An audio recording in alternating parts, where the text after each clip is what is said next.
8 interesting papers, contributions, and I thank Giulia Mancini, the chair of the last panel, which was at least as interesting as the first one chaired by Vera Zamagni. Now we have the last panel before a brief communications from the editors of the two journals, and it's quite a different panel. It's not as structured as the first two panels. In this panel, we have invited all the new colleagues and friends, Stefano's colleagues and friends, to share their memories and touching the topics they think are most suitable to this aim. I have to add that Professor Gianni Toniolo had a last-minute personal matters to give priority to, and Gianni apologizes for the short notice. But I think that there's really no need to say sorry. And we can start. The speeches will be delivered in the order the reported in the program. And so I give the floor to Professor Sylla. And sorry, I would like to tell you that to stay within 15 minutes, it's quite late in the Central European time. We started 8 years ago, and so it's 15 minutes. I think it could be fair enough, if you agree. Thank you very much. Thank you, Alberto. And it's good to be with all these people around the world. Zoom is a wonderful technology.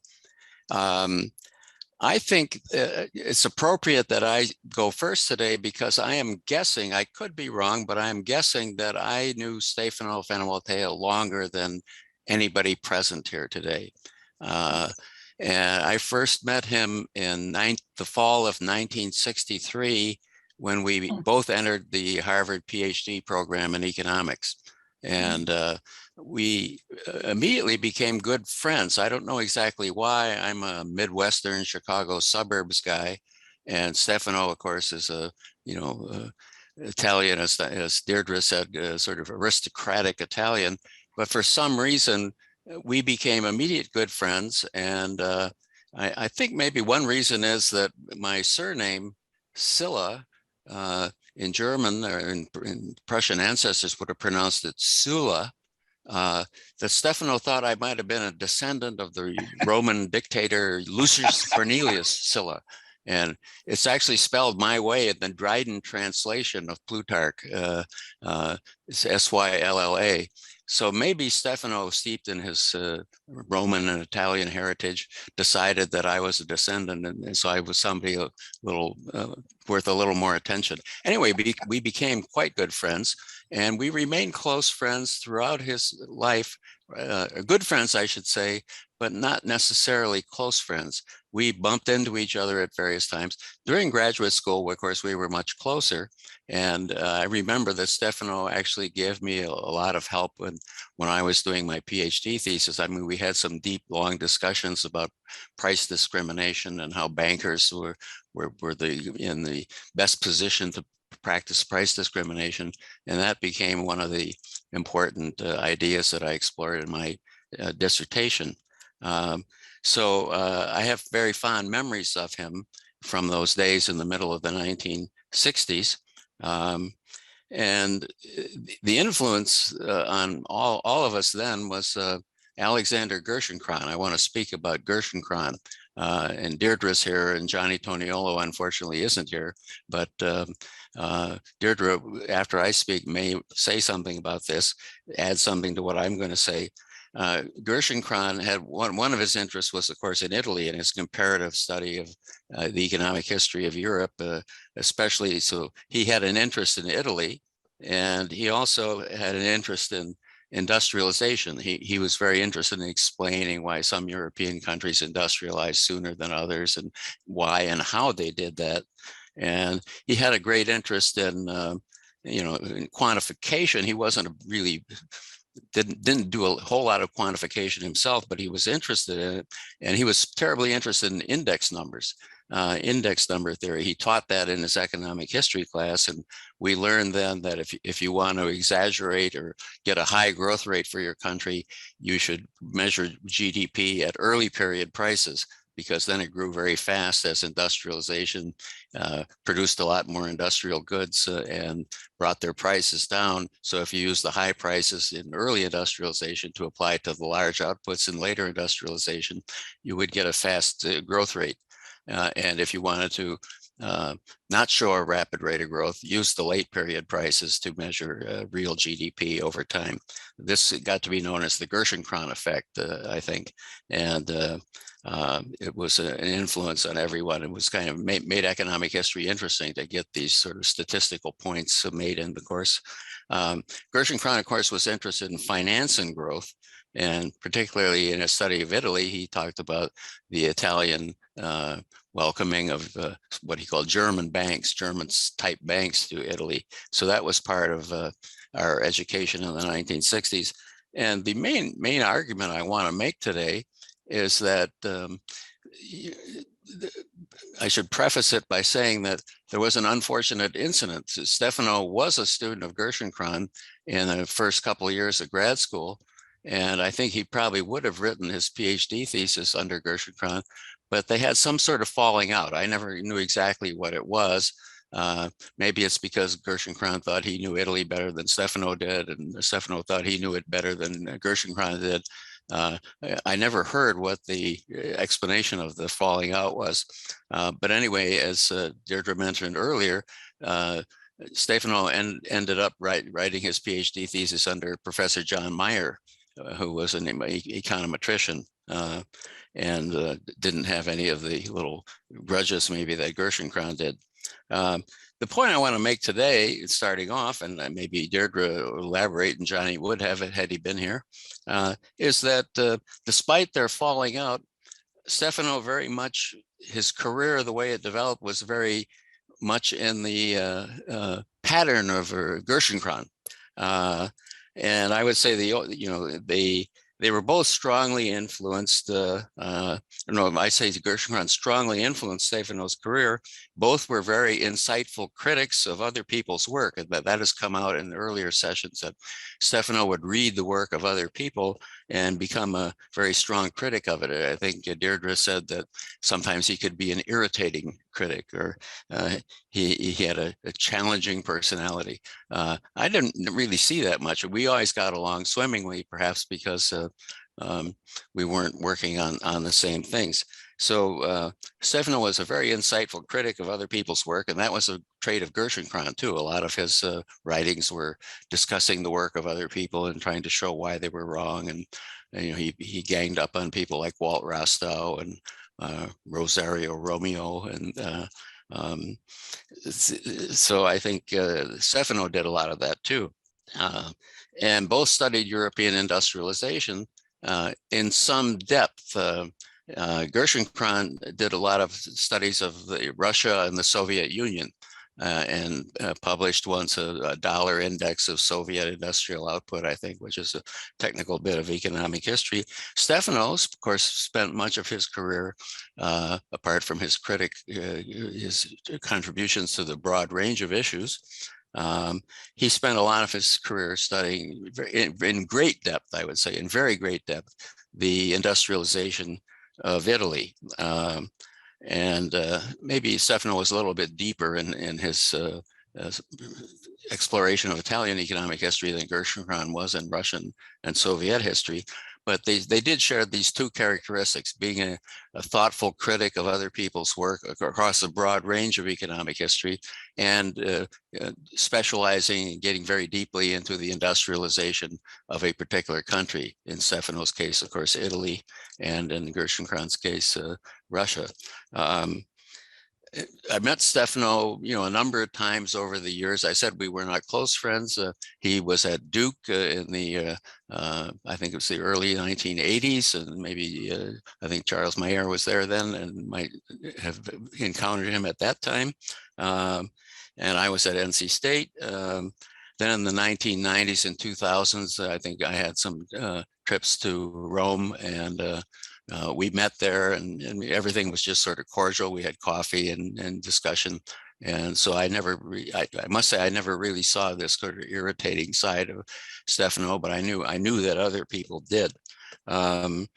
So those are basically the points I want to make, and I'm glad I went first, because I have to catch a train pretty soon to go to Washington, D.C. to give a talk to the Society of the Cincinnati, which is, that might resonate with you folks in Italy. The Society of the Cincinnati is a group of descendants of American Revolutionary War military officers. And it's carried on now for 240 years. George Washington was the first president of it. Alexander Hamilton was the second president of it after Washington died. And they sort of pass it down to their oldest sons. So I'm going to Washington. Of course, Cincinnati is named for Cincinnatus, the Roman leader who was a model for American leaders in the early days of the United States, because he was a farmer who left his farm to become a general, I guess, and save the Roman Republic. And then once he had done that, he went back to his farm. You know, he did not become a dictator. He went back to his farm. And so the Cincinnatus was an ideal type for American leaders. And they formed this society, which is still going on. And they've invited me to come and give a talk to them this weekend. I think that's really what I wanted to say, that I've known Stefano for a long time. I knew him for a long time. I sort of miss him. And he was a very great economic historian, one I admired.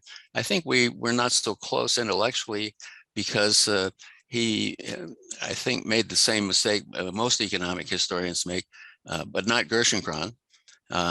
That he downplayed the importance of finance in economic history. Most economic historians downplay the importance of finance in economic modernization and industrialization. And maybe that's why Stefano and I remain close, good friends, but we didn't share a great many intellectual interests. So I will miss the guy. But he was a great good friend, and for 1963, that's 58 years ago. We had a friendship for 57 years, I guess, and Stefano passed away a year ago. But I really admired him, and I valued his friendship.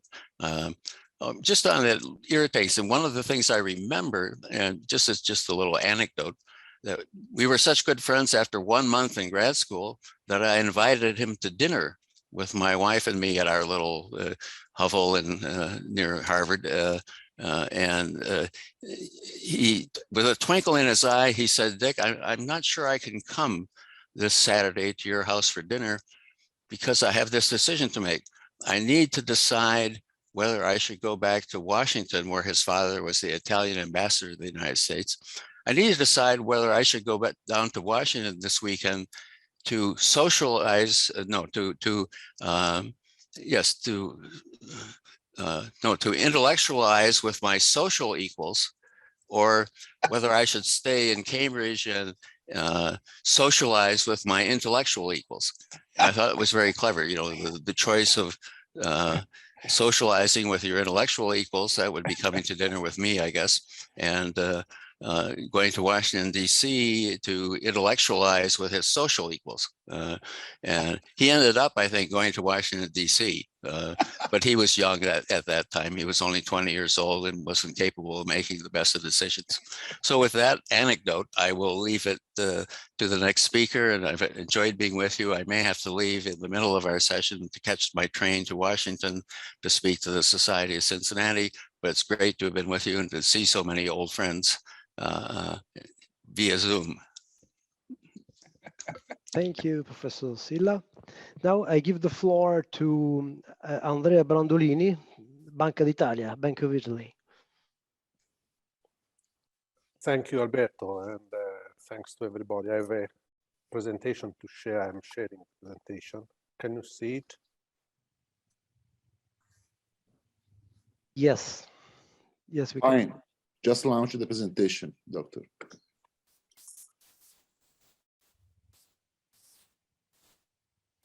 Good. Okay, I understand that you see my presentation. So many thanks to Giovanni Vecchi, who unfortunately is not with us, and Alberto Baffigi for this invitation.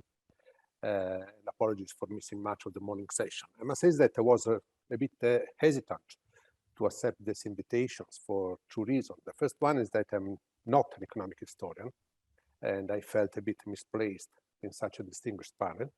And the second reason is that I've known Stefano for much less. Excuse me, doctor. Than, yeah? You have not launched the presentation yet. I've launched. Perfect. You see it? Okay, sorry. And the second reason I was hesitant is that I've known Stefano for quite a while, but not for as long as many of you did. But eventually, I decided to come here and to talk here because of my deep respect for Stefano as a scholar. And I had great admiration for his rigor and general attitude to economic research. I remember a seminar that is one memory of Stefano, a seminar he gave at Palazzo dell'Esposizione, just across the street. And I was giving the seminar, and I remember very well his resistance to answer questions on which he claimed to have no sufficient expertise to answer. And I was much impressed by his attitude then. Was that an aristocratic trait, as was said before?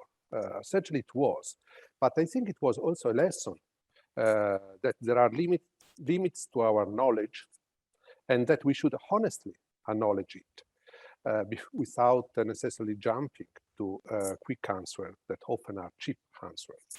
I think it was a lesson to the audience, the general public in the audience, but also a warning for all of us as researchers that sometimes we should pause and think a bit more about what we are saying and doing. So Stefano's conceptual emphasis on measurement and his lifelong painstaking engagement with it is emblematic of this approach, his approach to economics research. And I fully share his concern and deep attitude. And I will concentrate on measurement now in the remaining time of my intervention. So most of you are familiar. There have been many references before to his last work on Cliometrics, his reflection on Cliometrics in the Spleen paper, as well as in the last volume, Reconstructing the Past. To me, the Spleen paper, let me open a short parenthesis, has an extraordinary resemblance with the reflection of Ragnar Frisch, the Nobel Prize winner, first Nobel Prize winner together with Tim Bergen, about econometrics. As you certainly know, Ragnar Frisch was the founder of the Econometric Society, the first president and the first editor of Econometrica. And in 1965, here in Rome, at the first World Congress of the Econometric Society, he had some reflections about the 30 more years since the foundation of the society. This is a paper that he published in 1970 based on that lecture. And what he said, he was very critical, and he said that we should not indulge in, he says at the end, in eulogy of econometricians, but we should be we should reflect on our limits. And later in the paper, he says that we should, actually econometrics was becoming something called pleiometrics. It is something that resembles the reflections of Stefano in his last papers. But let me go back to the issue I want to talk in my presentation. This is questions of measurement. There was discussion early in the afternoon about econometrics and the role of counterfactuals. So the methodology applied by Stefano. Here I want to go even a step further, actually to data, an issue to which he devote much time his last book. And there is a quotation from the book, actually. I was struck by this point he made, that most sciences jealously reserve themselves the generation of their empirical evidence, but two do not. One is economics, the other is astrology. And then he moved on to discuss the issue of data, and concluded at this point saying measurement was viewed, actually I would say is viewed, as no more than data retrieval, an activity perhaps time-consuming but quintessentially unskilled, suitably assigned to graduate students or farmed out to research assistants. We, skilled economists, would respect data analysis enough to do it ourselves, but mere data measurement, that is, we would hold it in contempt. So that is, I think, an important point. There is much truth in this statement. In my own research on inequality, income inequality, I will talk about that. That is not a field close to the interest of Stefano, must recognize. In my own research, I spent much time on trying to understand what the data actually mean. Because I'm quoting Stefano again here, sources are complex constructs, opaque to the inexpert, often meretricious, that one learns to extract their factual content only slowly through long exposure. I think, again, this is true. And let me give you an example of what I mean when I follow Stefano in taking data seriously. There is one very important database on income inequality data, much used by researchers in economics, and I might guess also by economic historians. And this database was elaborated by Frederick Salt in the US. And this database has a rich availability of time series for income inequality, basically Gini indices. So I went to the fancy web page of this database called SWIID, or SWIDE, I would say. And there are nice facilities to download data. And then I found this, I could easily done this picture that shows absolute redistribution of income in Italy and France. That is simply the difference between the Gini for market income and the Gini for disposable income.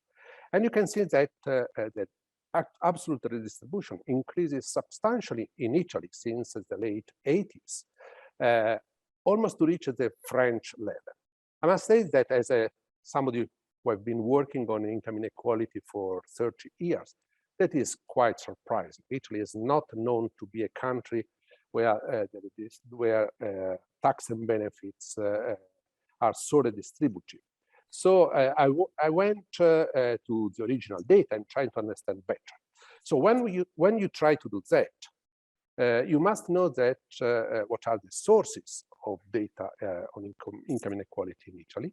And here I draw the main sources. You have the red line, the red dots are from the Bank of Italy's data.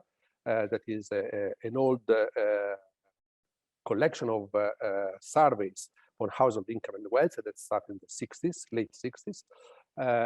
And you see that there is a break in the series that is due to a change in definition of the income concept. And then you have the two green lines that are from Istat survey, two different surveys. So I could spend quite a bit of time discussing breaks, income definition, and equivalence case, but I don't have time. So let me just show, that is just to show you what are the basic ingredient for income inequality analysis in Italy over time. Then it comes Professor Salt, and what it does is to produce the blue line that you can see in this chart.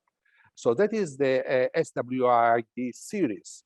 You can see that you have annual data, even if in years where there was no data collection by the Bank of Italy or Istat, and you can see a much smoother time series. Again, we can discuss that, but the next step is that you can find also a Gini index for the market income, and that is the red line.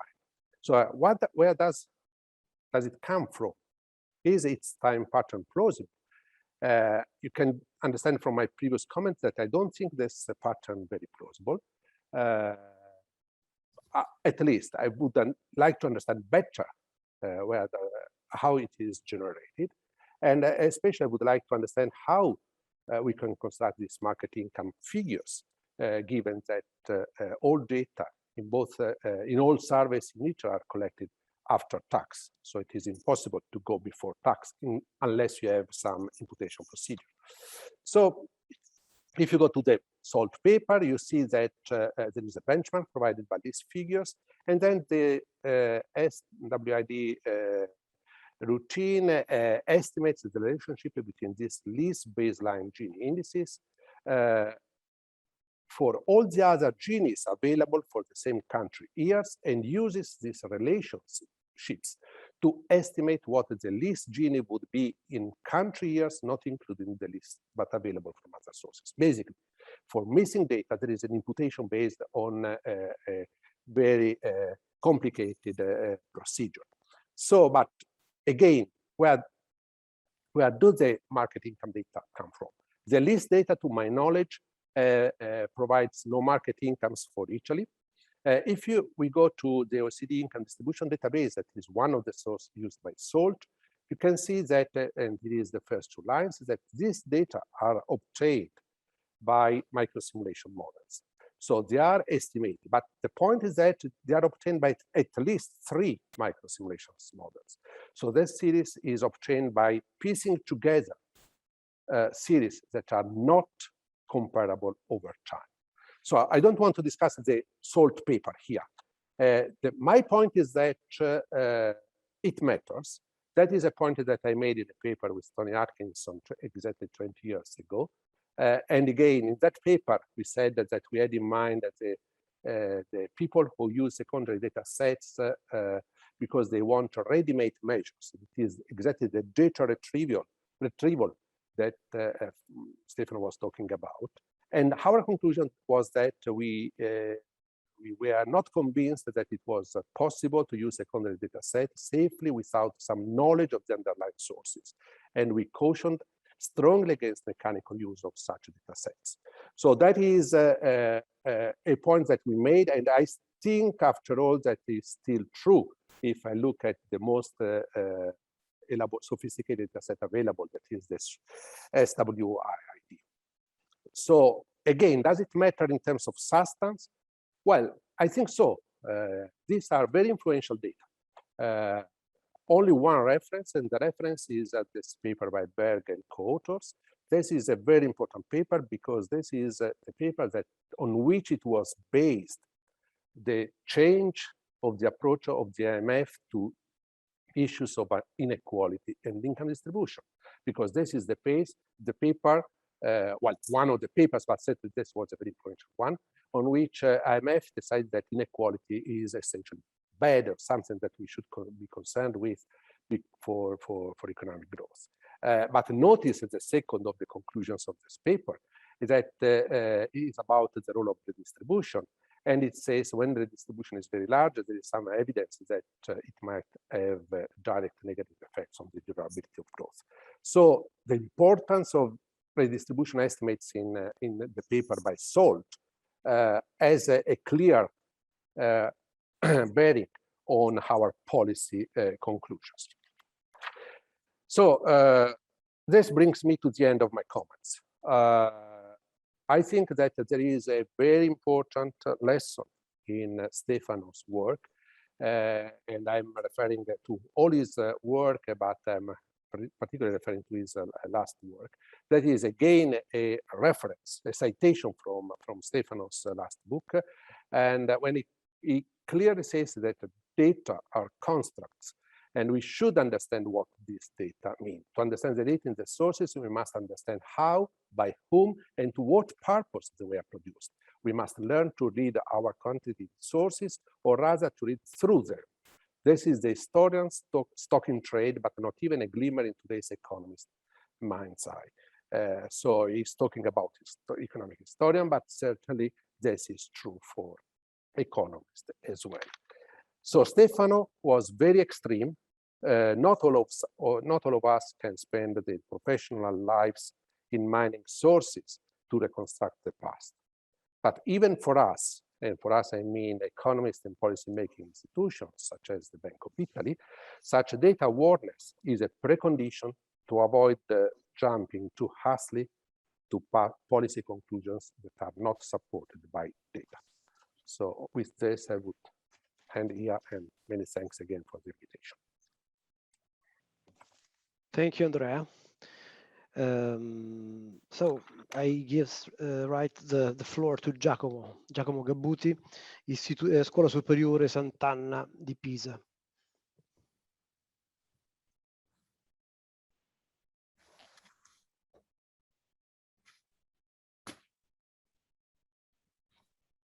You need to unmute. We cannot hear you. Unmute. I am unmuted.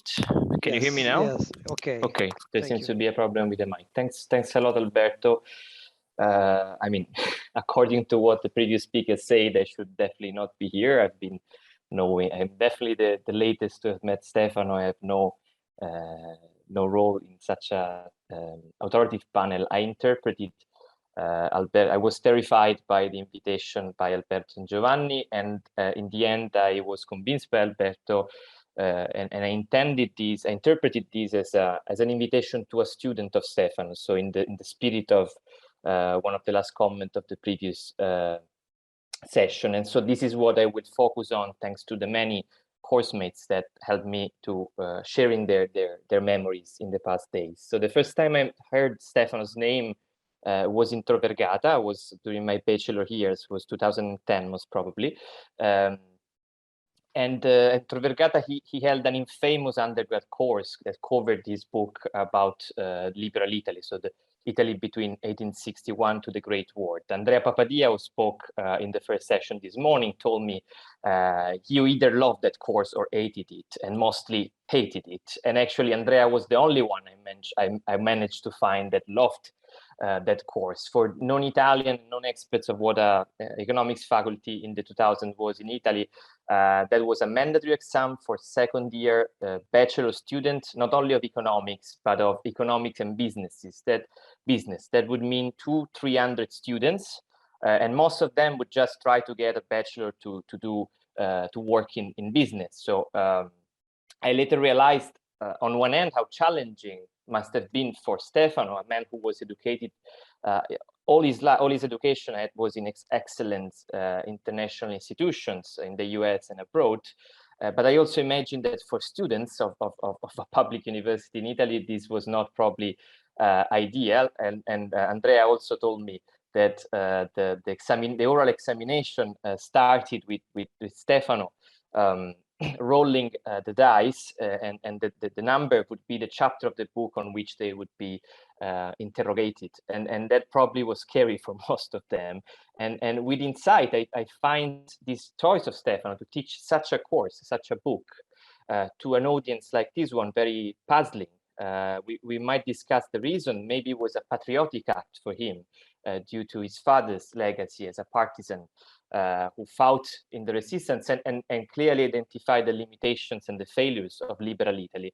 But it's still striking because for me, I will tell you later, I met Stefano in a different way, but he taught us that for his American students, his course was the first time when, after being exposed to economics, they were exposed to the economy, to labor, to wages, to unemployment.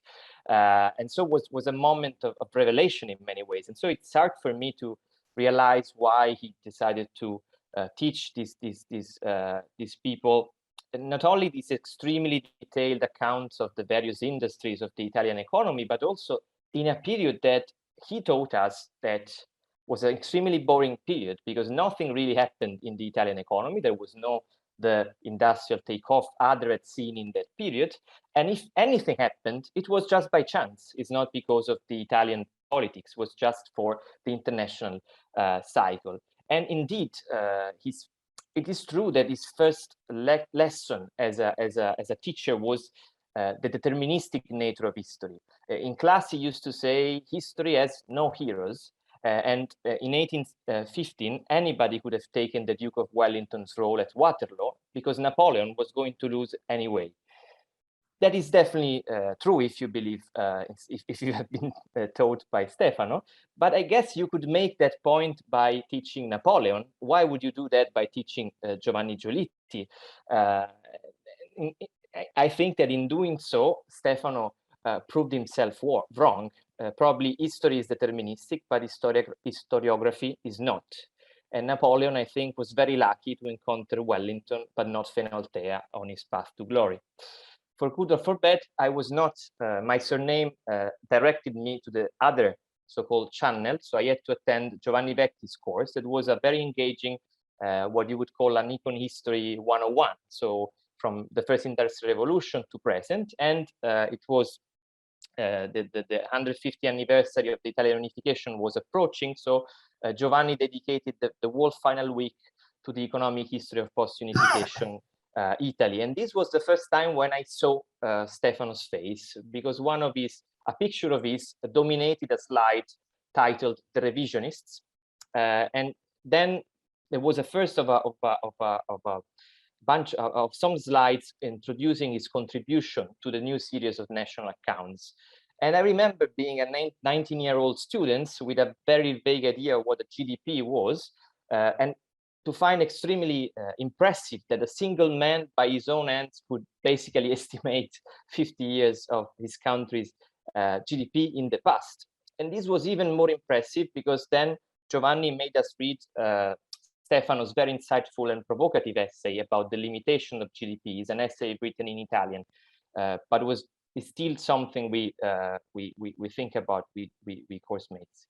And this was extremely puzzling, because how could one spend this enormous amount of time and decide to engage his astonishing intellect to study something that he taught us was fraught with essential limitations?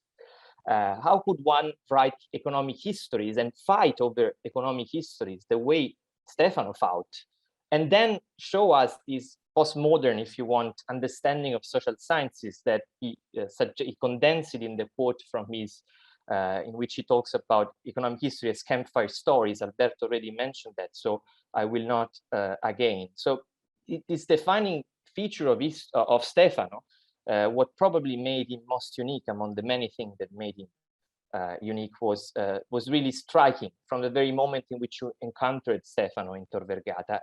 As I said, I really met him later, a couple of years later, when doing my master, and he was teaching a very different course. It was, I think, the one he had been teaching across the US for decades, because it covered a huge amount of topics and most of his own contribution to economic history, between the agricultural revolution to the industrial one. And this was a very extremely was a very different experience to the one the undergrads had. Really, I would describe that as a theater play. You really had the perception that there was a performing act going on, one that had been perfected over the years. And he would always open his lectures with a captivating line. I would just mention my favorite, when he wanted to spend a class teaching us why some GDP series of, I think, early modern Italy, he believed they were grossly overestimating. Why? Because using the rate of urbanization as a proxy for economic development, according to Stefano, was a blunder. He told us that living in towns instead of in the countryside was largely for him a matter of preferences, and this was proven by the very different nature of Northern European graveyards and the necropolis that since today, still today, but since the antiquity characterized Southern Europe and especially Italy. I still remember all the discussion, but really what captured me was the attack. And he would start, do you ever walk around cemeteries? You know, it is a very instructive activity. And then it captured our attention for 2 hours in this way. And indeed, I say that because I think that a big part of Stefano's effectiveness as a teacher was his personality. He really built up a character in the artistic sense. All the course mates I asked for memories, none of them failed to mention the Tuscan cigar that he always held in his mouth, his white short-ended polos matched with a gray gilet and a scarf. I don't want to be offensive to anyone else at Tor Vergata, but finding him sitting over the desk when entering the classroom, as if it was an actor waiting for inspiration, was like meeting, I don't know, Laurence Olivier in the southern eastern periphery of Rome. So it was really something out of context for good. And these lectures were indeed unique, as the character promised. Here I quote one of his course mates. You felt like he was opening your head like a coconut, and what he spilled in it was not knowledge, but rather method. It is rather obvious that in his classes distilled decades of research, but this was not the most important part. Over the years, these were course mates that never pursued an academic career nor studied economic history since. So over the years, you might forget who we historians were or how the common fields worked, but you will never forget the cornerstones of his methods. And his classes, and here I end the quote, were an endless epiphany. I found very curious that another colleague of the Times told me she remembers Stefano not as a university teacher, but as a high school teacher, one with whom you had built an intimate relation over years, and we had just a few months courses. So that was rather impressive to me. And the way she keeps on saying, the way in which Stefano taught us not only the notion, but the intuition, and then the way in which that intuition, that interpretation change had a broader impact on the bigger story, on the way in which we understand the past, made Stefano's classes a breath of fresh air. And on this, I want also to add, building on what the speaker before me just said, that this was true also in his classes, that he would left unanswered facts he considered crucial, but for which we had no answer. But he wanted to encourage us to think about that. And one in particular was why we were so richer than past humans, but we keep working so long hours. And this is definitely something of a trace of the influence anthropological thought had in his thinking. For sure, for me, for sure, but possibly for most of us, Stefano was too distant, too bright for being a model, somebody you could think of imitating. He was rather a myth, one of those quick-tempered Greco-Roman goddesses, or in the biblical languages he liked more, a prophet.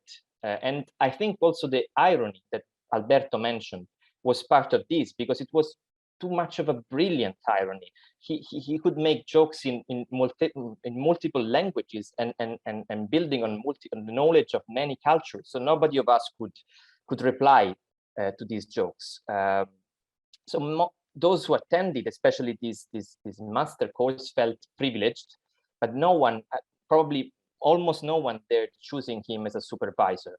But still, we loved him. And 10 years later, I think it's interesting that so many replied to me and spent their afternoons trying to share and write and call me to share their thoughts. Of course, this was a biased sample, as Stefano would have noticed, because Stefano was a definitely aristocratic, as it was said before, character. And as I said, he came from very different institutions, the one he ended up teaching. He was teaching a discipline that was not immediately useful and chose to do it in a very demanding way. So not everybody could love him, and most probably did not.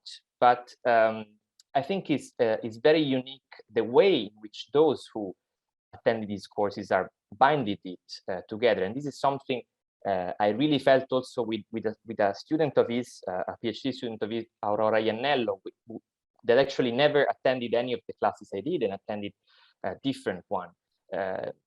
Beyond Stefano's grouchy first impression, he always left his door open, and most of all, he was always in his office waiting for you to walk in. And I was told an anecdote I forgot myself, but after we ended, so after the exam, after we were given our grades, the group of people, the course mates, went to his office and to thank him, to say goodbye. And apparently, after a brief chat, he told us, "It is true. After all, you students are like hamsters. As soon as you grow fond of them, you have to say goodbye." And the following year, Stefano was forced to leave Tor Vergata, and without we could individually, many of us wrote him emails, goodbye emails, and included them in his CV that is still somewhere there on the web. So he definitely loved students back, as was said before. I had no particular merit for meeting him after that goodbye. And this is something I want to thank the Bank of Italy and the ASE. And actually, he also was my tutor at the Fondazione Einaudi. So I thank them as well for this opportunity. And in this second encounter with Stefano, walking around Villa Uffer during his cigar poses, I had hard times trying to humanize the godless Stefano I met in my master years. But for sure, in this period, he showed me how he could be affectionate, again, in a way that was out of ordinary. He would read every line of what you sent him, and thanks God, with students was not as critique or was in a more positive way, probably. He would not only annotate every page, including a priceless copy editing from the best English speaker I've ever met in my life, but he would walk personally to your office to explain you what he had written on the pages. And he did the same to many young scholars he did not know personally by creating institutions like the ASE workshops and the ECHU seminar in Rome. So in the end, I'm not sure why he supervised so few graduate students in his life, and it's not my duty to answer that. But for sure, he did not need to be your supervisor nor much time to change your life. Thank you, Stefano. Thank you, Giacomo. Thank you. And now I would like to give the floor, and I'm sorry if I get the pronunciation wrong, to Oddny Helgadottir, Copenhagen Business School. Not to worry about the pronunciation. Okay, thank you. And that was fine, actually. Thank you. I'm very happy to be part of this event today. Though I have to admit that, like Andrea and Giacomo, I also felt a little bit out of place. In my case, it's because I knew Stefano only very briefly and exclusively through correspondence. And Giacomo, I have you handily beat in terms of brevity, as you'll find out. But even so, I was very touched to be invited to be part of the event. And I felt very motivated to do so. Because brief though it was, my acquaintance with Stefano was absolutely delightful. It was simultaneously warm, challenging, as everyone has mentioned, and creative. And to give you some sense of what I mean, let me tell you how it began with a very strange email that I received on the 28th of April in 2020. The email said, "Dear Oddny Helgadottir, your surname looks like an Icelandic patronymic, but it puzzles me. I would have expected Helgasdottir with the genitive S. Can you explain? I ask because I love patronymics, and one of my pet names for my daughter Lucrezia is Stefanosdottir. Anecdote. I once called my circa 12-year-old son Dummy, and added, to remove the sting, dummy is a term of endearment. He shot back, no, it isn't. It's a patronymic. So what are the rules of the game I'm playing? Best, and apologies for the intrusion, Stefano. This was early COVID.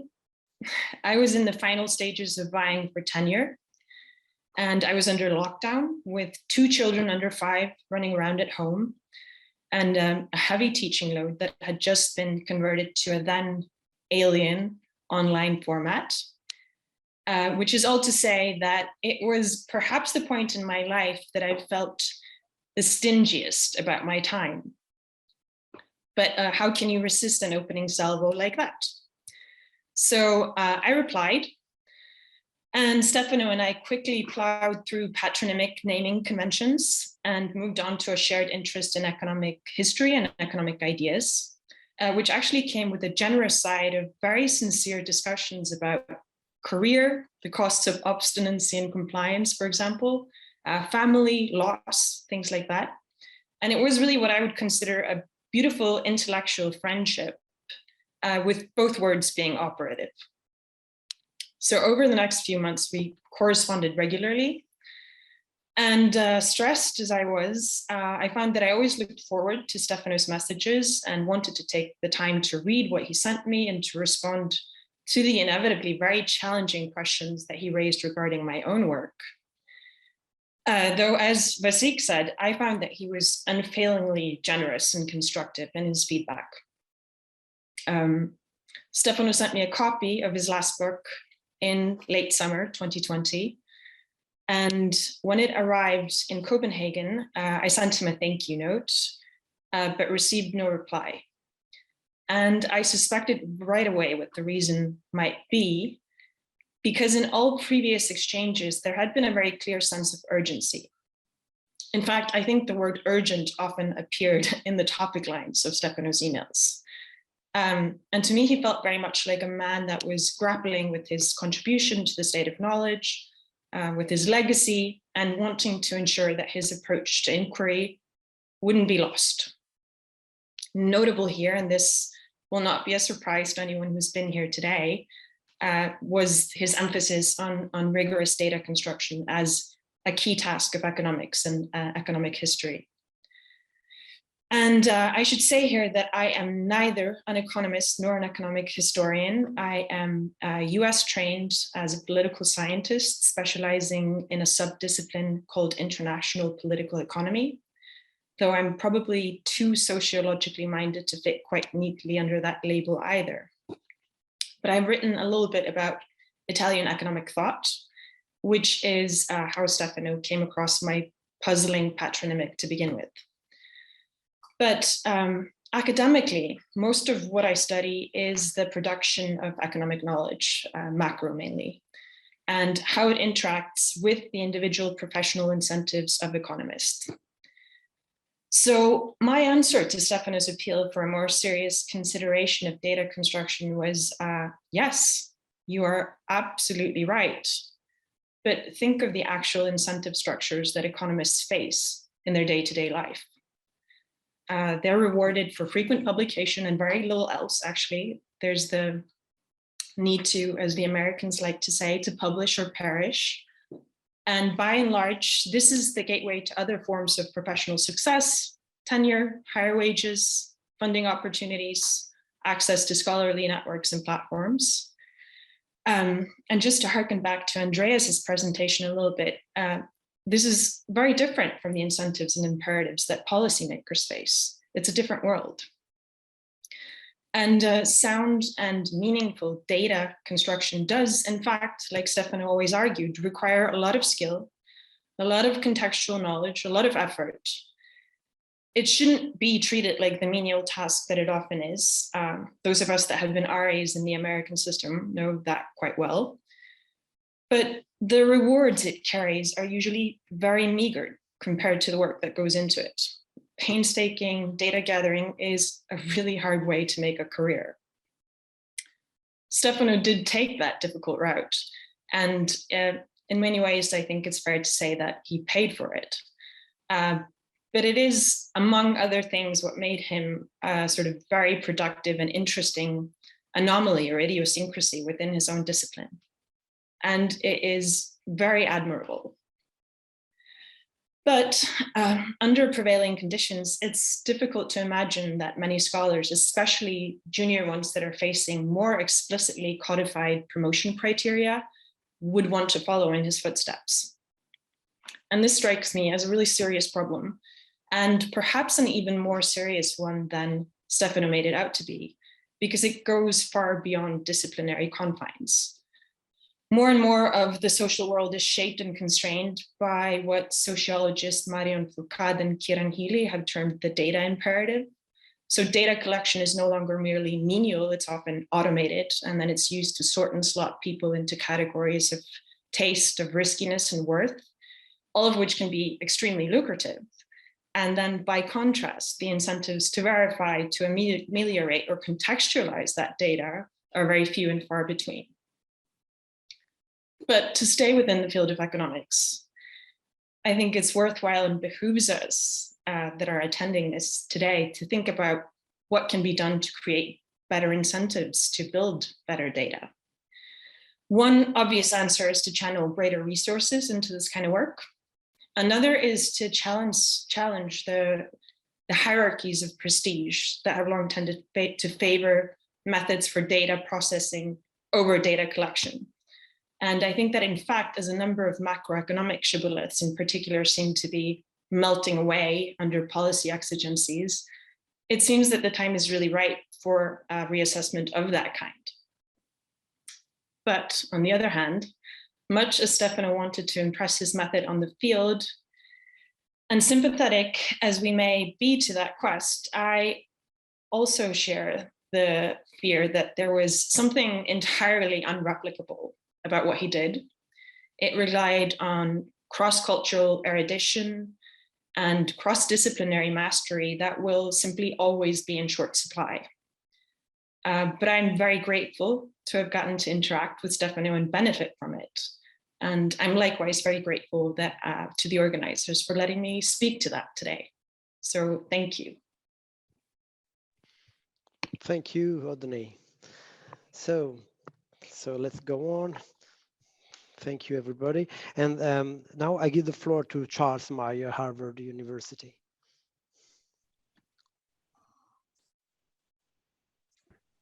Okay, am I audible?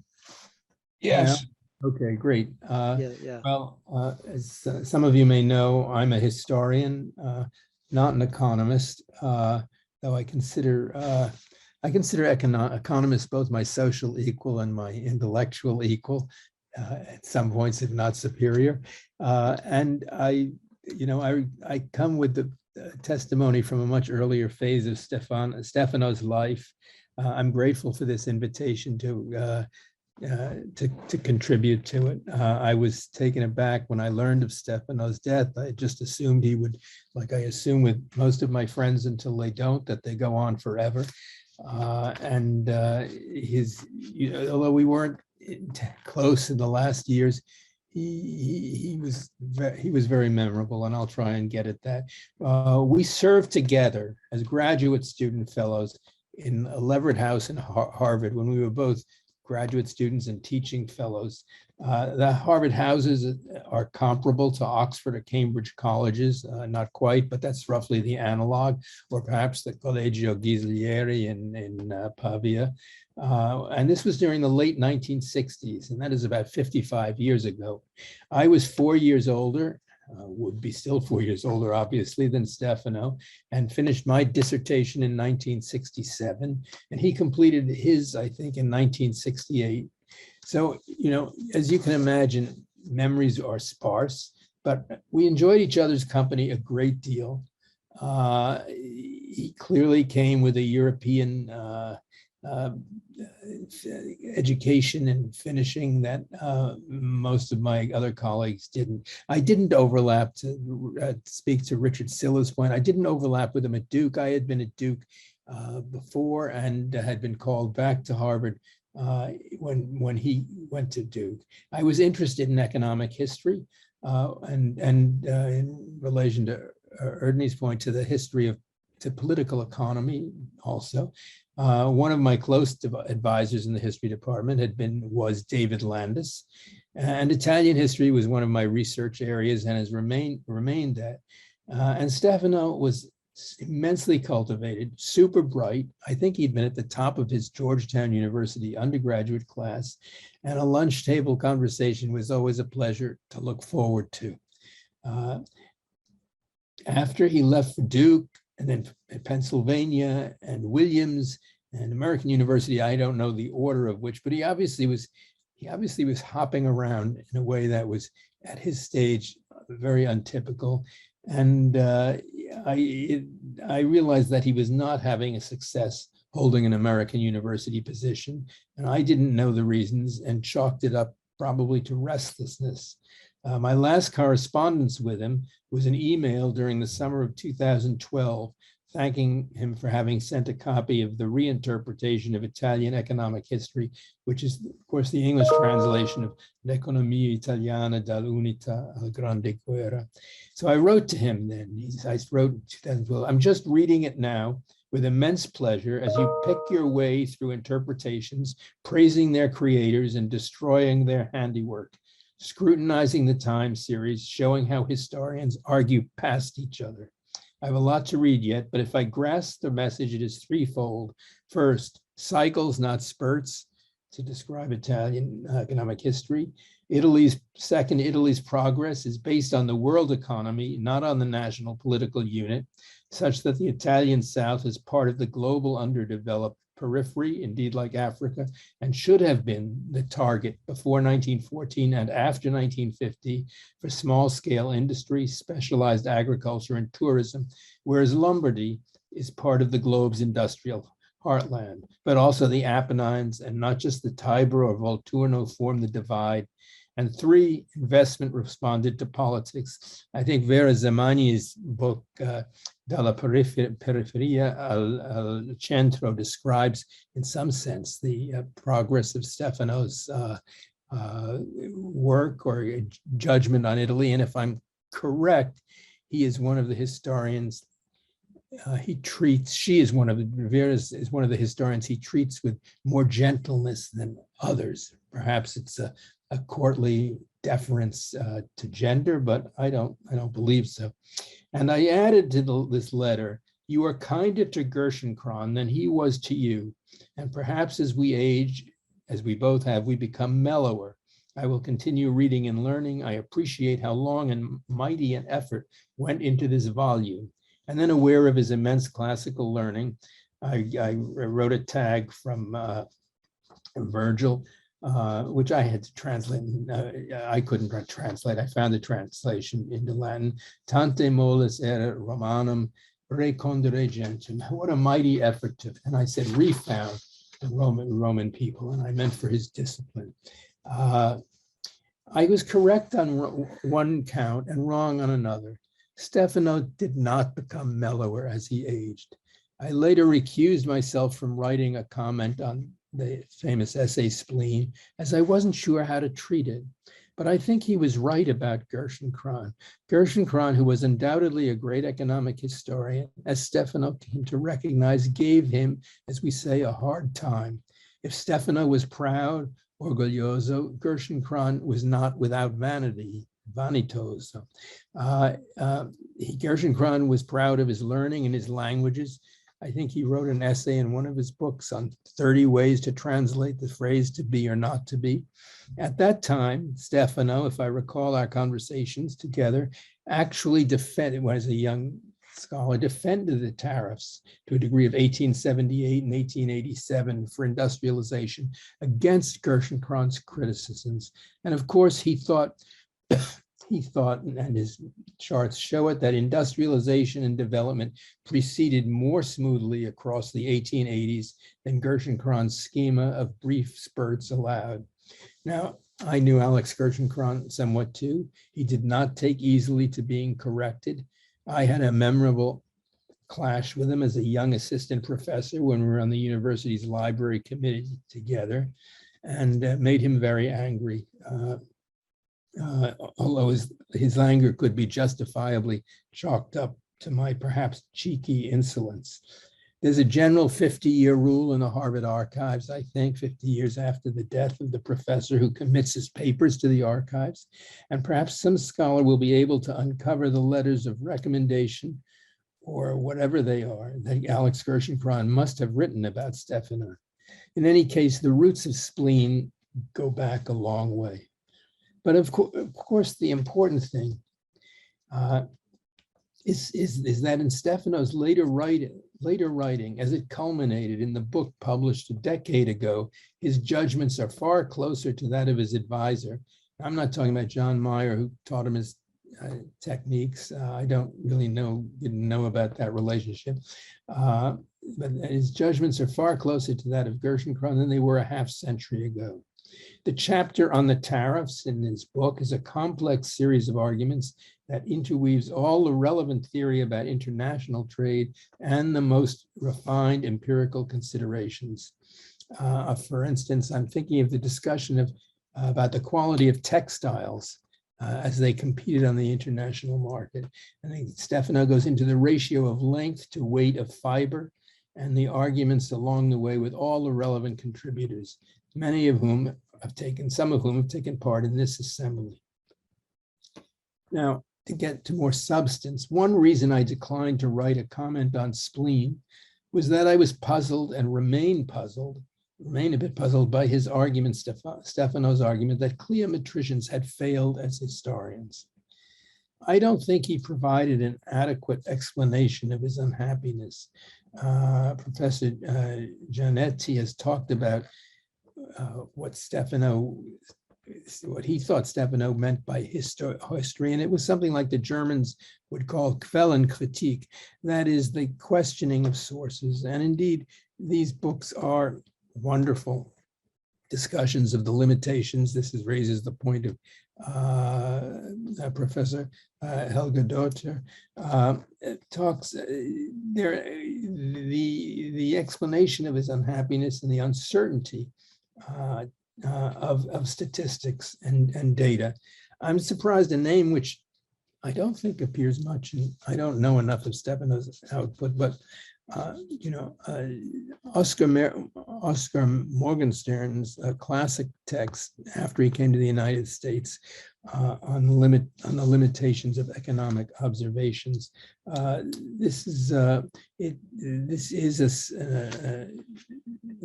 something we should all, historians who borrow these statistics, as the last speaker said, we just take them as consumers.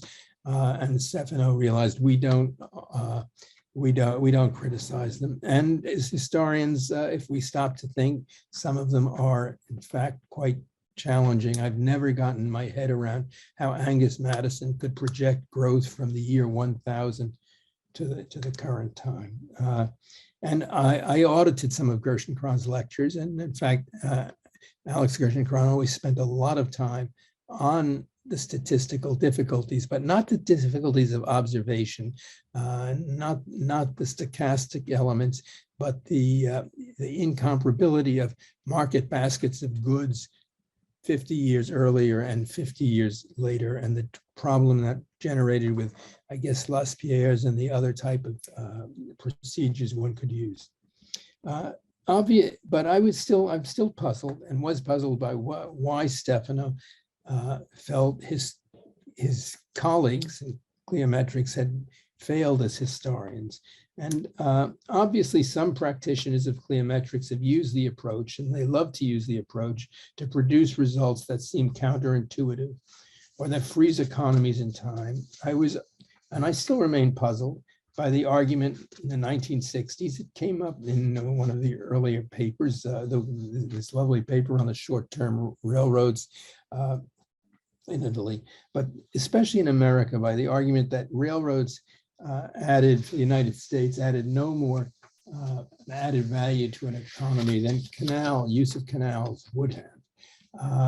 It strikes me that to calculate the rates of return for an innovation before it has had time to transform the economy into which it is introduced seems to me an offense against common sense. Historical reasoning, in some sense, I would assert, requires a calculation of a plausible future as well as of a convincing past. It has to envisage systematic transformation, and I'm not sure it can envisage it just by comparing imputed rates of return. Still, Cliometrics, I think, has been immensely historical in the sense that it has always relied on contrary to fact testing, and which historians do all the time. Political historians, all of us as historians do, even when we deny it.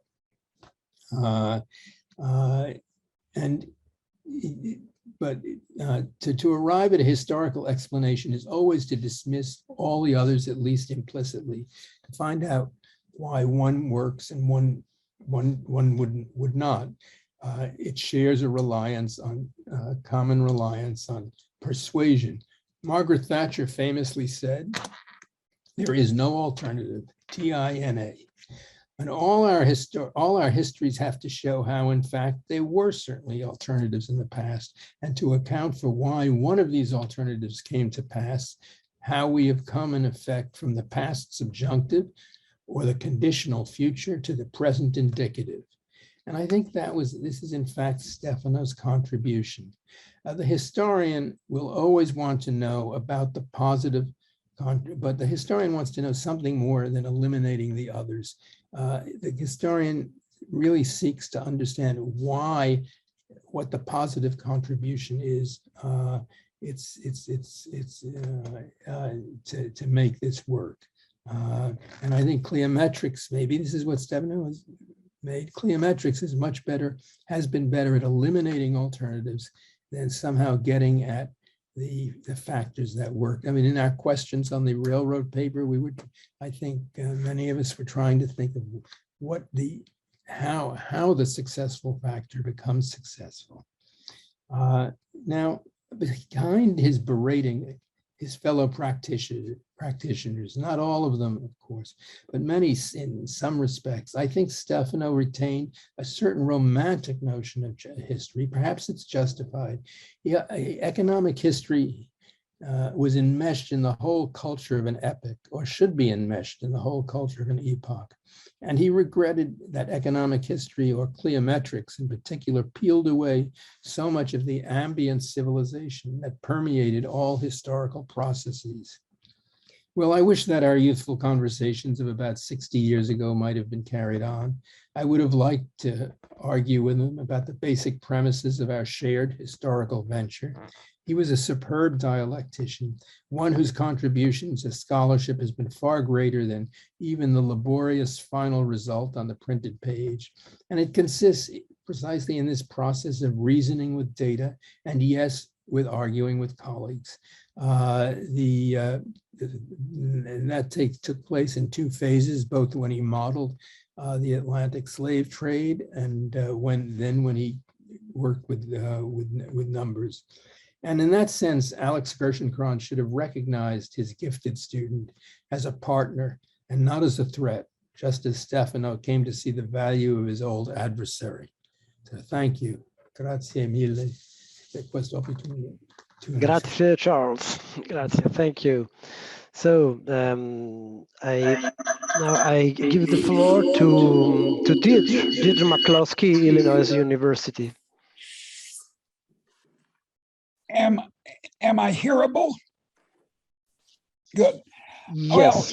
Well, these are all extremely eloquent and interesting comments, and I do hope that they'll appear in print. I mean, all of them, because they deserve very wide circulation. All of the commentators who have come before me. I agree with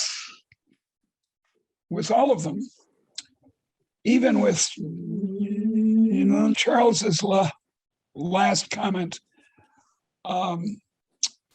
in the sense that I do think that just knocking down other scholars' work doesn't suffice for scientific advance.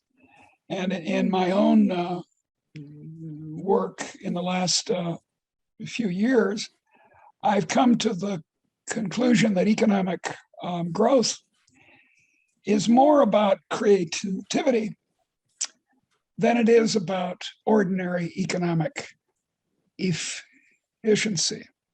In my youth, I was when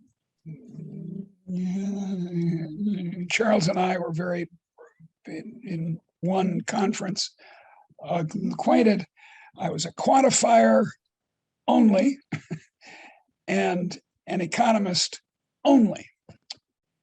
And I think the charm of Fenoaltea, as virtually all of us have said, is that he was, though, a very good economist of a sort that I admire very much. He was, his charm, his languages, his absolutely perfect English, which, by the way, was somewhat misleading for us egalitarian Americans, because he sounded like an American. So we assumed incorrectly that this Italian aristocrat was like us. For a long time, for a very long time, I called him Steve. And at one point he said, "Look, I'm not Steve. I'm Stefano." And after that, I accorded him the full hierarchical standing of his full first name. Now, he was, and I understand, although I'm not the person to testify on this, that his French was also perfect. In fact, he wants to. I was quoting some Italian poetry. Now, I do not want to claim that I speak or read Italian with any fluency at all, but I was quoting Giacomo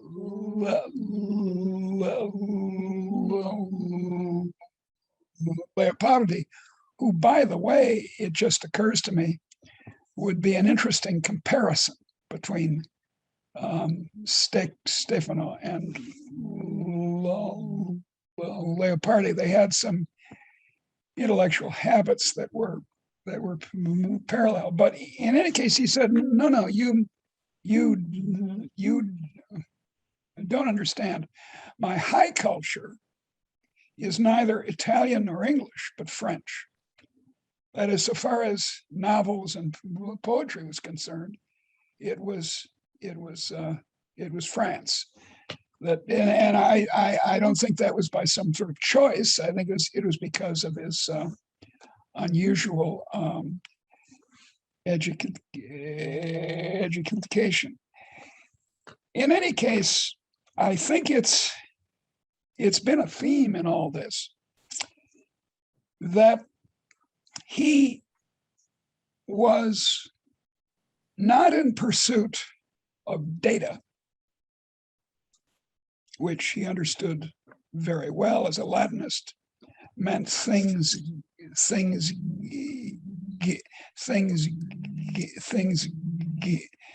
I'm going to stutter on it. Things given, right? That's what it means. But of capta, things seized. And that was very much his practice in this astounding long-term project of his about Italian industrialization. I should observe, which I think is implicit in a lot of what other people have said, that this capta project of his was not really his comparative advantage. His comparative advantage was in criticism, in refutation, in the qualitative study of the past. He was, from the beginning and to the end, a Gershenkronian, and I fancy that I am too, and quite a few Gershenkrons students were. This matter of comparison, as the non-economists, or not necessarily the non-economists, but the non-econometricians' way of arguing is characteristic, of course, of Alexander Gershenkron, And Gershenkron's fascination with the index number problem is an example of it. Gershenkron, raised in Odessa, speaking, of course, French as well as the Russian as an upper middle class child, fleeing to Romania in the Russian Revolution, ending up in Austria, moving to the United States after in the Anschluss, et cetera, meant that he was forced, that is, Gershenkron was in his life, to see comparisons of cultures, economies, times, politics. And Stefano had the same experience in a much milder form than the forced migrations of his model. And so he too, that is, Stefano, had this comparative impulse, this comparative, to compare the south of Italy with the international economy was, in a way, it's kind of obvious. I was married for 30 years to an Italian American. Yeah, the South was international in a way that the heartland of Italian industrialization in the North was not. In fact, that particular contrast is true of the United States.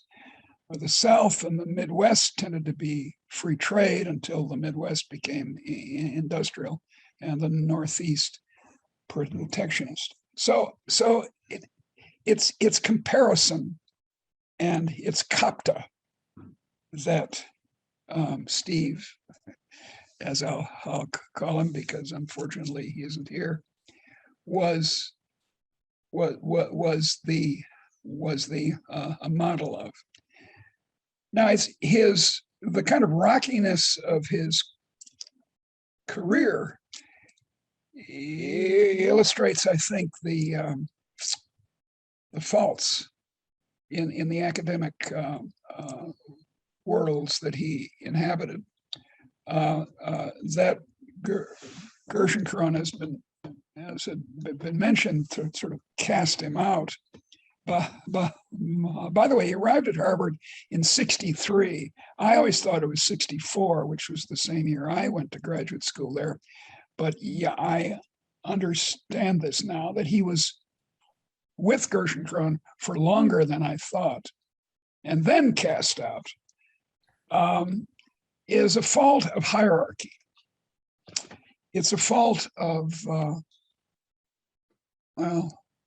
a prideful sort of, well, you know, I'm the master of this, and you're a mere student. And as I mentioned in our earlier discussion, Stefano kicked up, not down, and that's I suppose it's an admirable quality. Although maybe it's better not to kick at all.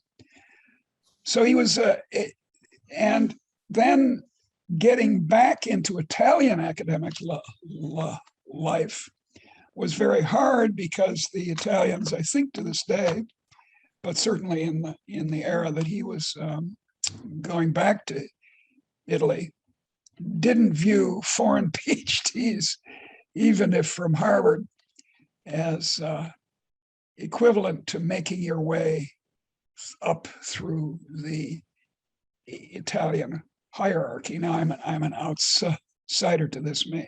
Maybe I haven't understood it correctly, but this man ought to have been, I don't know, the Fernand Braudel of Italy, but he wasn't.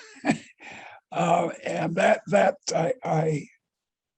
j'accuse, I say to you in Italians that you didn't honor him in life as we're now honoring him after his life. But thank you for your for organizing this very interesting and illuminating insight into a great scholar, a great instructor of us all. Thank you, Deirdre.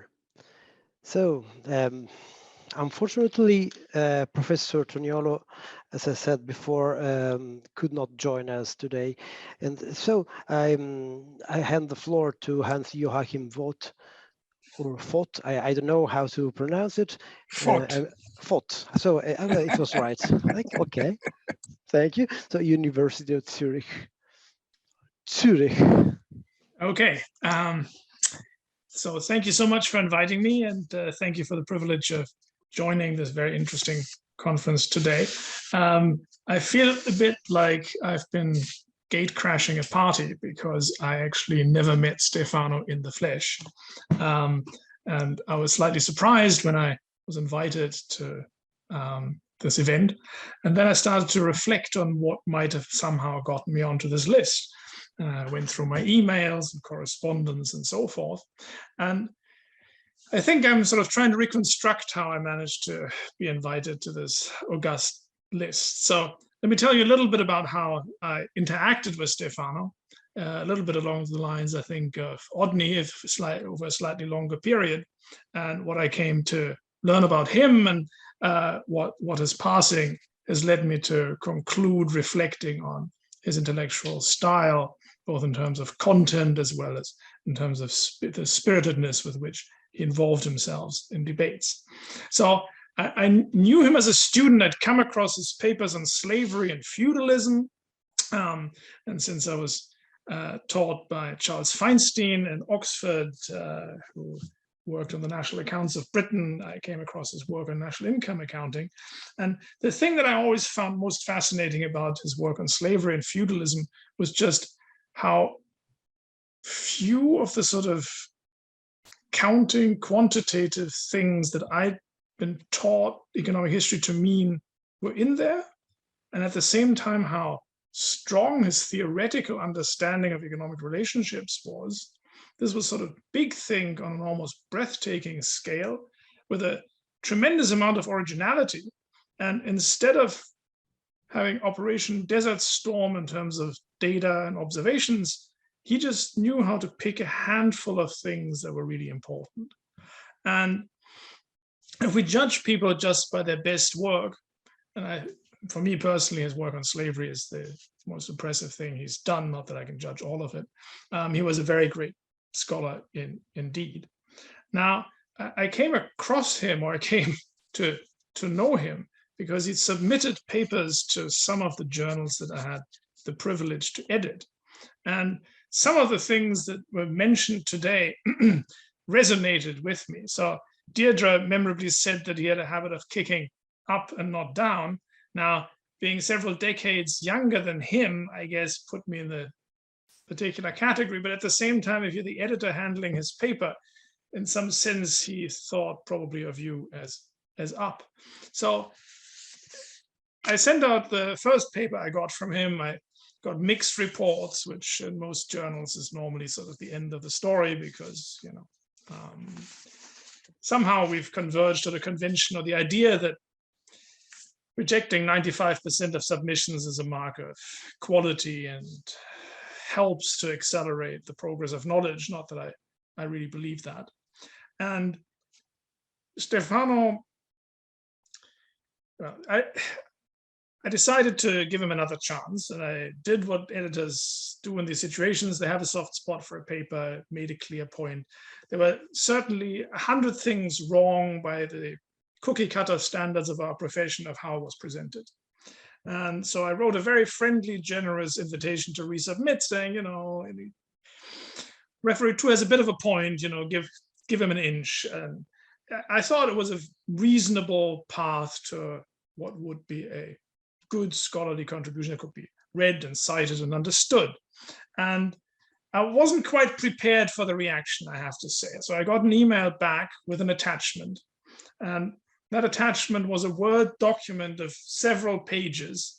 And I'm not going to accuse him of self-plagiarism, but many of the sort of ideas, but also the language that we've come across in his famous essay Spleen, he must have been test driving it in these emails to editors. So the idea that, telling an author what to do with his paper was like telling Mr. Da Vinci how to draw paint the Mona Lisa so that it could be hung in a museum, that was clearly there.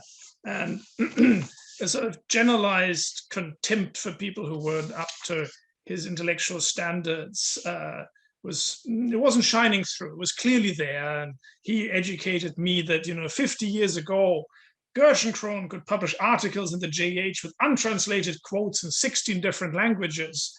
Some of them, he suspected, invented by himself. At the time, economic historians were presumed to be men and women of culture, and so presented themselves to the world. Have we come down so far, so fast, that a sentence in English more complex than run, spot, run taxes the cultural limits of our profession? And even if it does, do you want to provide evidence of that to those who will judge us when we are long gone? You are the editor.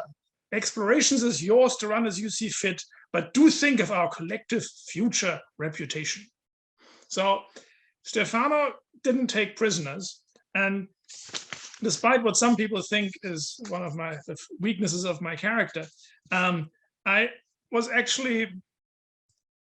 realized that there was something here that I should engage with and take very seriously, because in some ways he actually had a point. So if you, as I was, as an editor, you handle hundreds of papers every year. The profession tells you that it's your job to reject 95% of them. You're doing somebody a favor by inviting the paper and mapping out what is a probably fairly sensible, straightforward path to publication. And then you get this back. So, I just had wonderful twins. I wasn't in the mood for any of this, but somehow it impressed me. It was so erudite. It was so passionately argued. And at the same time, it just had this sort of slight edge of friendly collegiality in it, that I decided to engage in it and run with it. And in the end, we actually managed to publish the paper, which was more a process of negotiation between him and me, and then having a sort of extra negotiation and conversation with the referees. So all of this I found, to a surprising extent, stimulating and interesting.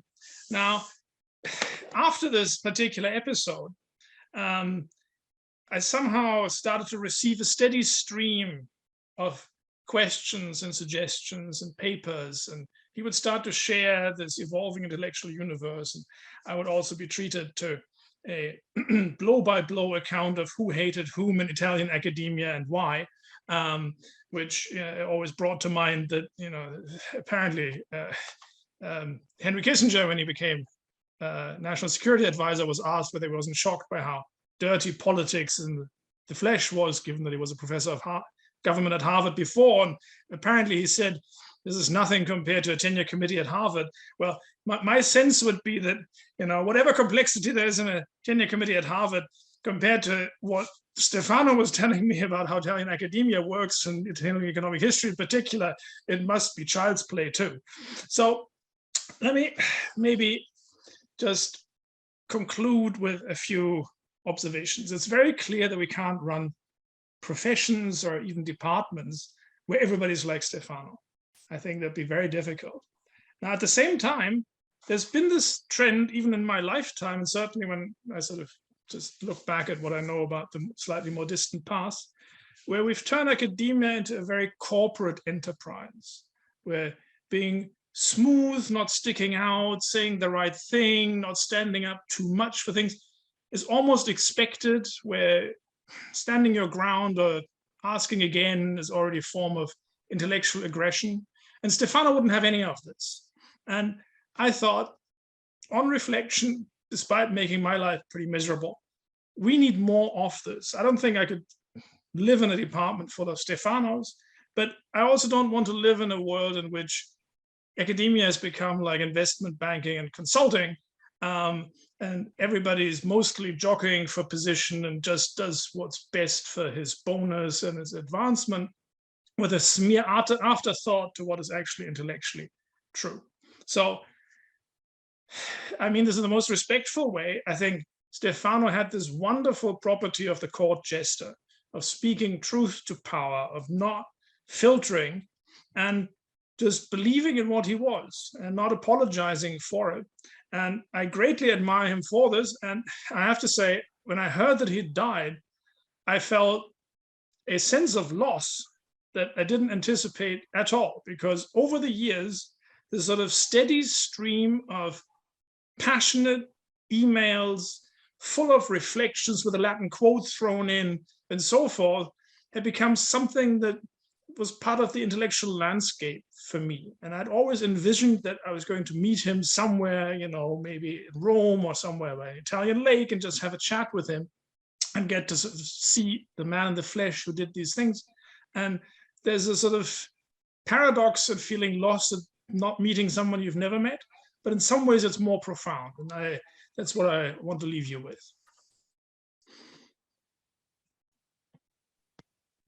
Thank you, Hans. So they were really very interesting and touching, moving memories. I would say that it would be very nice to go to, for dinner together now and go on talking about all these things about Stefano. And but it's late. But it's late. So I'm going to give the floor immediately to the two editors of the two journals, so to Mario Cedrini and to Alessandro Nuvolari, who will talk about the publishing initiative they are doing now. Okay, shall I start? Okay. Okay. So basically, no, I would like maybe to attach myself to Joachim's comments. So just I have also some recollection of Stefano as editor. Now we published 3 of his papers in the Rivista of Storia Economica while I was the editor, and I will not go into the editorial process, but I would like to just to mention something that I learned during the typesetting process, because these papers are on the leather industry, the apparel industry, and the engineering industry in Italy, and they were very rich of tables.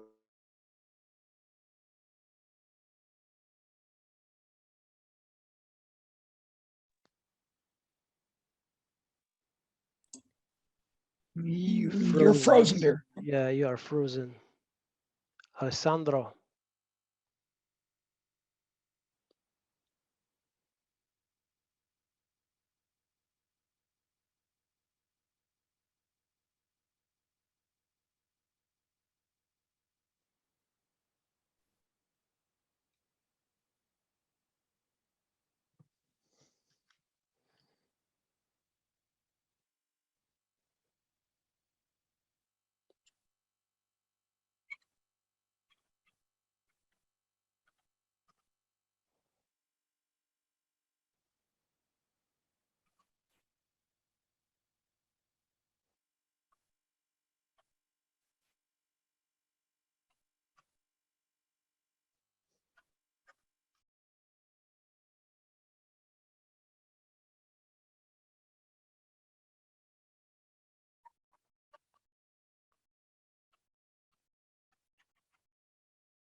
Okay, can you hear me? Sorry, can you hear me? Okay, sorry. So no, I just wanted to recall this moment and the care that Stefano put into the construction of tables in his paper. It was amazing. I learned a lot about also reporting references and so on. I think it's I got I could see a level of scholarship that is in parallel that I've never seen among. So this is my recollection. Then, so we are going to publish to make 2 special issues, one of the Rivista di Storia Economica and one of the Luigi Einaudi. Out of that, we will get in touch with the authors and proposing some a way of publishing the paper. So Mario and I, you will hear from us now if you have presented the paper from me.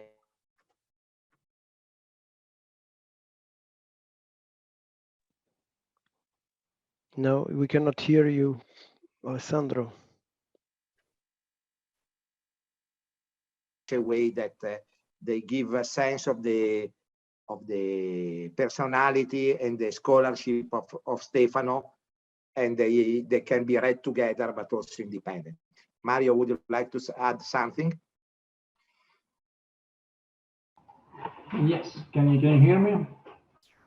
Okay, so if I can take 2 minutes if you're not too tired. Well, first of all, thanks to the organizers and thanks to the contributors. Of course, evidently I have very little to add, and it would be unreasonable for me to add something given the parterre of leading scholars discussing the legacy of Stefano.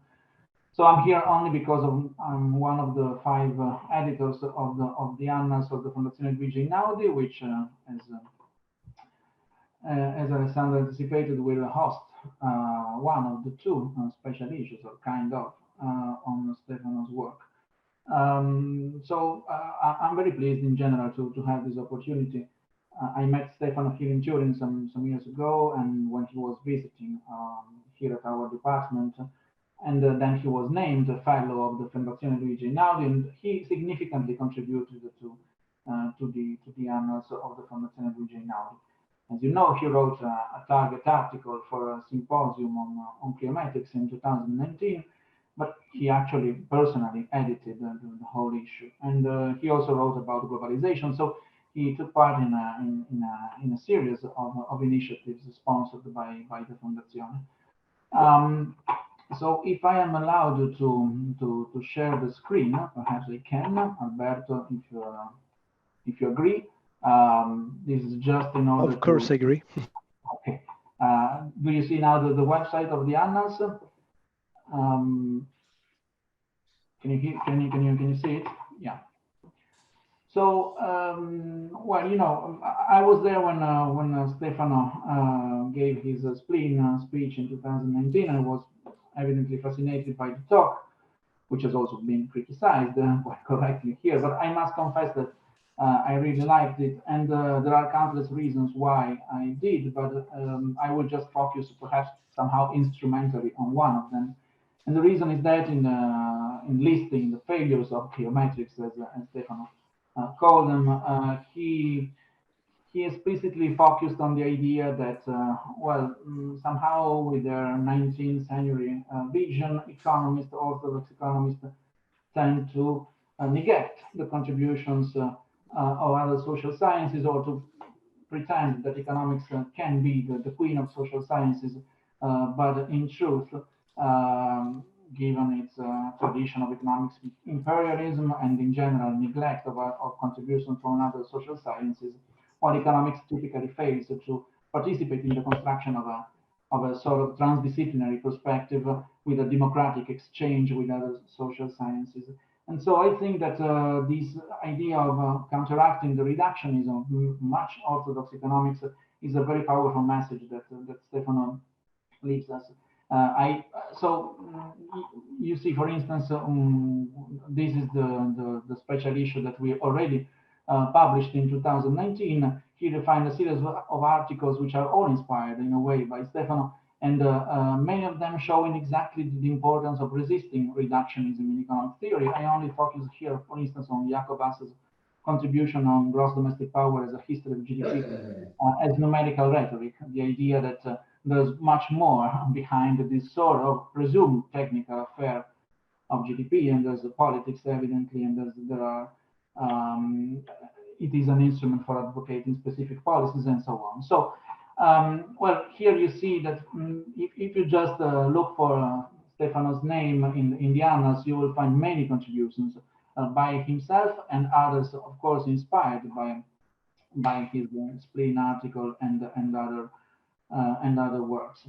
So the annals are, the annals of the Fondazione Luigi Einaudi have been exactly created with this aim in mind, to promote and encourage cross-fertilization of ideas between social scientists, economists, historians, and political scientists, and all social scientists concerned with human behavior. So the idea here is to publish, thanks to your contributions, another special issue on Stefano Fenoaltea's contributions and legacy, which goes into this direction.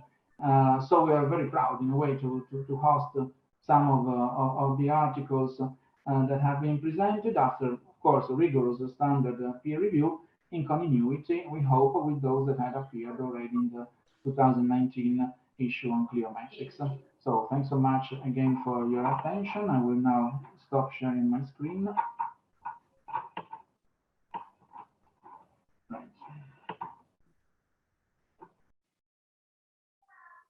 Thank you. Thank you, Mario. Thank you, Alessandro. So after 9 hours, we are closing our symposium. I'm not going to draw any conclusion. I don't have much more to say than what many people today have said. Just say that so we have gathered around the campfire today, as Stefano said, that social scientists usually do, like our forefathers. And so it was very interesting, very beautiful. I'm very happy that I shared with Giovanni Vecchi the privilege and the honor to organize this symposium. I can say that we had a confirmation today that Stefano's ideas and research will be here to be discussed for some time in the future. And so, and it's important that we discuss his methodology, his epistemology, his approach, his view about science, about history, about economics, and so on. So I hope to meet you for a dinner sometimes, and bye-bye everybody. And okay, now we are closing, really. Bye-bye.